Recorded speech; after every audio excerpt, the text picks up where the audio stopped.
Hello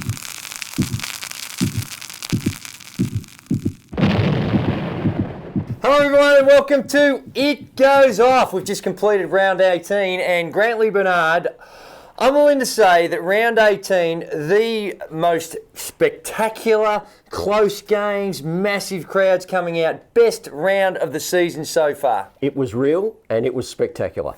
It was fantastic. Yep. And featured by some unbelievable attendances. Again, Perth just keep on keeping on. They had over 10,000 there, and the Sydney Kings had over 7,500. I watched the game on Sunday on Channel 10, and Adelaide, the fans still coming out and giving great support to the 36ers. Unfortunately, they couldn't provide a win for their fans, but nevertheless, still a great crowd coming out in force, despite not necessarily getting the great support from the media channels out there. No, it's an interesting one, but I mean, in the results, an overtime, a double overtime, and your Melbourne Tigers. And the Melbourne Tigers, I didn't want to say this, because I just had to keep the powder dry because I wasn't overly confident, but maybe next week or the week after, I'm going to go back a few episodes. Let's wait until we get to the end of the season. Where you criticised me. It's the end of the season that I'm willing to go now and say Melbourne Tigers in the top 4. But there were some fantastic games, as we mentioned, in round 18. Grantley, talk us through all the winners and losers. We certainly will. You talked about the Perth Wildcats. They beat the Adelaide 36ers 73-67. Matt Knight, in good form, had 21 points for the Wildcats. The Wildcats were only 3 of 21 from outside the three-point line, and it might be worth just checking their numbers since they moved into the new venue. I think they're struggling from deep. But they won the rebounding count 49-29. For the Sixers, Daniel Johnson, 22 points on 7 of 13 shooting. The Sixers likewise struggled from outside the arc on 3 of 15. The Wollongong Hawks, 70. The Melbourne Tigers, 77. The Hawks' slump is very, very deep right now. Adrice Davion, 18 points and 5 assists. They won the rebound count 37-34. They had more points in the paint, 26-20, and they had 25-17 second chance points, but they still lost the game. Incredible. The Sydney Kings 94 lost to the New Zealand Breakers 96 in overtime. Darnell Lazar had 25 points on 10 of 13 shooting and 11 rebounds for the Kings. Cedric Jackson for the Breakers just keeps on keeping on, 24 points, 12 rebounds, 7 assists and the winning basket with 4 seconds left. The Reptile Rumble was in double overtime. The Townsville Crocodiles 111 to the Cairns Taipans 108. Peter Crawford with 30 points on 10 of 16 shooting. The Crocs got 48 to 30 points in the paint, and they had 6 players score their points. The final game, the Adelaide 36-71, the Melbourne Tigers 84. Daniel Johnson again for the Sixers, 20 points and 12 rebounds. Adam Ballinger on his return to Adelaide had 18 points for the Tigers. The Tigers were 7 of 16 on 3-point field goals, and they outscored Adelaide 43-23 in the second half to grab that top 4 spot. Yes, and the Tigers are looking very, very sharp. I would actually think that the New Zealand Breakers and the Perth Wildcats would be looking over their shoulder a little bit, because the Melbourne Tigers, as we have said really right from day one, well, I have said anyway, their talent... You have said. Well, their talent, if you're just looking at them on paper, has been very, very good. And now they're starting to get in some form. Could just cause a little bit of trouble for either of those two teams. We've thought that they've had, and they do have a massive advantage, but just a few, and even... Don't rule out the Crocs. They are in... Well, I'm on the record. I like the Crocs for the top 4. Let's see who is going to finish in there before we start talking about who's going to push the Wildcats and the Breakers. Correct. And, when you think of a team that starts the season 0-10, what a story that would be if they were able to come back and reach the playoffs. Let's take a look at the NBL ladder. And it's the New Zealand Breakers. Only 3 losses. They've had a lot of close calls throughout the journey, but only 3 losses. Just a fantastic performance by them. And showing the ability to win those tight ones. The Perth Wildcats looking solid at 15-5. Sydney Kings slipped down to 4th spot. The Melbourne Tigers, there you see it, at 10-10. In 3rd position, and the Kings just hanging on, as are the Wollongong Hawks. I know they're on a pretty significant losing streak, but... It's only 10. Well, they did have a win. It's only 10 games. They did have a win last weekend, so they have shown a little bit of form, but a lot of work to do. The Townsville Crocs, they are the team. 8-10 won 8, lost 2 in their last 10 games, so just a fantastic performance by them. The Adelaide 36ers and the Cairns Taipans with a lot of work to be done. The Cairns Taipans still with the very, very, very slightest of chances still to make it, but hard to see how they can make it. You are seriously deluded, aren't you? You are kidding yourself. If you think that Cairns or Adelaide are going to make the playoffs, I've ruled out Adelaide. I've ruled out Adelaide, but... Hang on, so you ruled out Adelaide, you haven't ruled out Cairns? I haven't ruled out Cairns, only on the basis this has been a season for some extraordinary stuff. You ruled out the Crocs when they were 0-10. No, I didn't. Yes, you did. You shut up. You wouldn't speak about them. No. You gave them nothing. That was Melbourne. No, that's true, and you've been proven to be incorrect. And they still haven't sealed the spot in the playoffs. Very close to it, though. But Sydney is... Sydney's in big trouble. Well, we've already started the banter, so I think it's a beautiful segue for a little segment we call Tick It Off. And that's where we have a look at some of the issues bouncing around the NBL. And we're going to start it off with the overtime contest. First of all, we had the Sydney Kings in overtime against the New Zealand Breakers. And the end of regulation was just a little bit controversial because... we saw Kyron Henry had a couple of free throws and the 3 points down, he did everything by the textbook, makes the first and then had to miss the second to give themselves a chance. And if you have a look at these angles that we've got for you, does this ball actually hit the rim, Grantley? Well, if you had a look on Twitter last night and Cedric Jackson...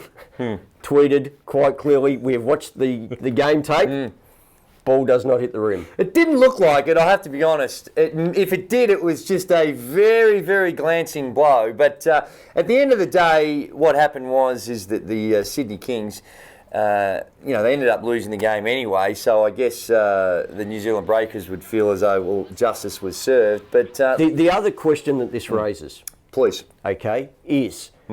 every NBL game is now on TV. It is. NBL TV.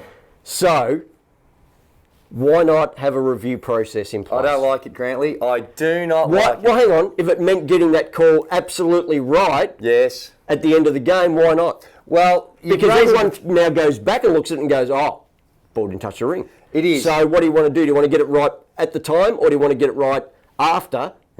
When it's too late. I think you raise a point in that say the final minute or the final 2 minute where there's certain things that you can be reviewed, and there are in the FIBA rules. You can actually review a couple of things. I think it's like whether or not you were as a 3 or not a 3. You can't review everything. But the problem we have, if you've been watching any of the college games where they review any time of the game, and it does make it for a real. It looks ugly. You're going in there, you're stopping and starting and those types of things. You're right, I think, in those critical moments down the end. But certainly if you were reviewing whether or not that ball hit the rim or not, it would have been very, very hard to tell. So even with the ability to have reviews... But at least you have the ability to go back at the time and say, yes, it did, no, it didn't, yes, we think it did, benefit of the doubt. No, very good point and certainly worthy of discussion. Grantley, the other great game was the Reptile Rumble, and that's when the Crocs took on Cairns, and again it was an overtime thriller. Double overtime thriller. Peter Crawford just turned back the clock and just put on a shooting display, which was extraordinary. And we've already just touched on it, but the Townsville Crocs, I think it's deserving of extra mention on the basis 0-10. That's right, 0 wins, 10 losses to start the season, and here they are playing some fantastic basketball and on the verge of pushing for a finals position. 8-2 in the last 10, and I think I'm adamant they will finish in the top 4. I think right now they are looking like the team. Now the Sydney Kings, given that they lost by a whisker against what most people consider the favourites, that they are playing terrible basketball, but they're just not winning games at the moment. Greg Chappell. So they've got a bit of work to do. But the Crocs, who do you attribute most of the credit to for their revival? The CROCS? I think Gary Irvin. Couldn't... Well, Irvin, and I think you can't underestimate the big fella's input. Luke Neville. I think it gives him that inside-outside presence, and obviously he is the inside presence, hard to move, but Irvin has been the driving force behind the CROCS. And I think the entire coaching staff, not just the head, the entire coaching staff and the organisation need to be complimented too, because when you're 0-10, and having been there before, unfortunately, and had to endure some hardship, to keep the players motivated, to keep them believing, all those elements is very, very difficult. So the entire organisation for keeping the faith, and also the fans for getting out there and staying behind their team, also need a big, big tick. Correct. It's now time, Grantley, not only do we just deal with some of the issues, we love to get the feedback from the viewers out there in a little segment we call the Mark Zuckerberg Minute. That's the way, Grantley. That's the spirit. And we've got a prize pack, an NBL prize pack that's on offer today. Every week, most weeks I should say, we have a prize pack, and this week we've got an NBL pack to the question you believe has the greatest merit. And we're going to start off with Matty Ellis. Matt Ellis. Should James Crawford be in the Hall of Fame? Well, I was watching the Perth Wildcats game on Friday night against the Adelaide 36ers, and I did not even realise that James Crawford wasn't in the NBL Hall of Fame. And when Steve Carfino mentioned that, or it might have been Lockie, I can't remember, one of the commentators mentioned it, I thought to myself, turn it up. That can't be right. But apparently James Crawford is not in the Hall of Fame. Now, he is that good and has had such a significant impact on the NBL. He probably doesn't need need that recognition because he's that great. But it is a gross oversight by someone that if James Crawford not being in the Hall of Fame. It is, and I think he'll definitely be in the next intake. And I would say what possibly hampered hindered his... There's nothing. His elevation to the Hall of Fame. Whatever comes out of your mouth is not going to be justified, but please, let me hear it. After he retired from his stellar career at Geelong, Canberra, and Perth, right, which meant he had then, I think it's a 4-year wait after retirement to be considered for the Hall of Fame. He came out of retirement and played maybe one game for the Canberra Cannons. Right. Which then put back his eligibility for the Hall of Fame. Like I said, nothing that could come out of your mouth could have justified it, and that certainly didn't justify it. The rules are the rules. No, that's ridiculous. In fact, I would go so far as to advocate that if you came out and played one more game for the Melbourne Tigers this season, I'd have your Hall of Fame revoked. Did you see in the Legends game, like James Crawford, he's got to be 70. How old is James? He looks 28. He's in phenomenal shape. Oh, he's no younger than you. But he's a little older than me. But he dunked in the Legends game over there in Perth. So still, the Alabama Slammer still doing some fantastic work. And there was the great story of James Crawford when he first arrived in Geelong. Yes. And they trotted him out as the new import, and he couldn't make a layup in the warm-up of training, and they didn't know he could play. No, it was. But apparently the second session was a bit better. Well, he shut down any thoughts that he can't play. He shut that down very, very quickly. And if you and I are going to go speak to the authorities and just sort this out, because that actually, I know someone on the Hall of Fame Commission. So you used to be on it. Actually, were you the chairman? No chairman. Right. You were on the Hall of Fame, so it's your fault. No. Man, now we're getting to the bottom of it, Matty. Blame all Twitter, get on in Grantley Bernard and just give it to him, because you're on the Hall of Fame Commission. Nothing to do with me. A lot to do with you. Okay. Hey, Daniel Farrell. This is off the Facebook. Not Daniel Farrell. Farrell, I think he likes to be referred to as. So like as in Will Farrell. Correct. Can any team join the Breakers and Wildcats on the top of the competition over the next few seasons, or is this one rivalry for the top likely to continue? Not sure about the grammar there, Daniel, but we get the point. The issue is, Can other teams get up onto the top of the table and compete? And I say yes. We said it a little earlier. The Melbourne Tigers right now are playing some very, very sharp basketball. They would be looking over their shoulder, and the Crocs, at these teams and saying... I think they're saying in the next few seasons. And this season... Don't worry about that. You know what? I think the question is irrelevant. You're having a crack at the bloke's grammar, and you can't even pronounce his name right. Right. Daniel, the answer to that question is yes, they can. Next up, China Richardson. That's what it says. China Richardson, again, this is off the Facebook. Well, China, he asks, Drewy, with your serious hops, can you share with the viewers how you developed that athleticism? Now that, I'm sure, China is tongue firmly planted in cheek. But I just want you to take a look at this. There we are, back at Geelong, your stomping ground, Grantley, and there I am rising above and flushing it with authority. Wow! And just in case you missed that one, here's another little one against the Brisbane Bullets. So, China, take the tongue out of the cheek and pull your head in. I tell you what, Right. you must have not only had athleticism, but amazing Balance. and power to weight ratio. Because to be able to get that head off the ground that high to be able to dunk must have been amazing. This is just the language of someone who's very, very jealous. And if you want to look up the antithesis to big head, have a look at that bonce there, will you? I mean, honestly, that is the smallest cranium you'll ever want to see on a human being. It's the cranium of a 8-month-old. Never mind.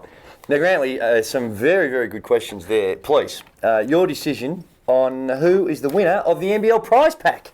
There were some very good questions there. And China. as much as you would like to give China Richardson the prize pack, China has earned a 4-year ban after that question. Why?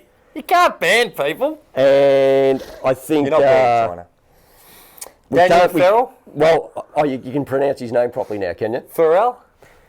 I think we go with Matt Ellis for raising the issue of James Crawford not being in the Hall of Fame. Good one, Matt, even though it really wasn't his idea. It came off the television, but that's the way you roll.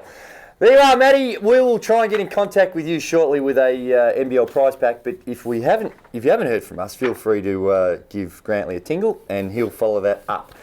Now, it is a humongous weekend coming up. Just the quality of basketball has never been better, and it's all starting round 19 on Friday evening. And Grantley, please tell the good folk out there where they can go see some unbelievable INET NBL action. Well, it does start on Friday night. It's the New Zealand Breakers at home to the Wollongong Hawks, so it could be more trouble there for the Hawks across the ditch. The Sydney Kings against the Cairns Taipans. That one is crucial for the Sydney Kings' playoff hopes, and Evander Gaze is to believe for the Cairns Taipans' playoff hopes.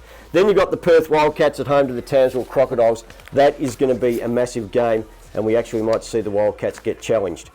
On Saturday night, Cairns are back at home against Adelaide 36ers, and on Sunday, the Melbourne Tigers at home to the Perth Wildcats. If the Tigers are going to put themselves up as a playoff team, that is going to be one to show it. Well, if your prediction, and I think we're on the same line here, if we think the Melbourne Tigers and Townsville Crocs are the team that's actually going to sneak into the top 4, they're both going to be tested against a quality team in the Perth Wildcats this weekend. So, huge weekend for the Tigers and the Crocs. Well, Grantley, that's about all we have time for. Big show we've had today. You've been so-so. But we need to say thanks to those that support this great game and, of course, support this program. And it all starts with our naming rights sponsor, INET. Connect better. 10 and 1. Spawning. ANFA. Who is it? ANFA. ANFA! And Virgin Australia. What a fantastic job they do. Tremendous supporters of this great game, and we appreciate all the work they do for the players and the NBL. Grantley, big weekend coming up. Make sure you check back here next week, because this, of course, is the #1 place to get all the information and the goings-on in the INET, in the #1 podcast in the universe. Grantley, please, tell me, what's it called? It goes off.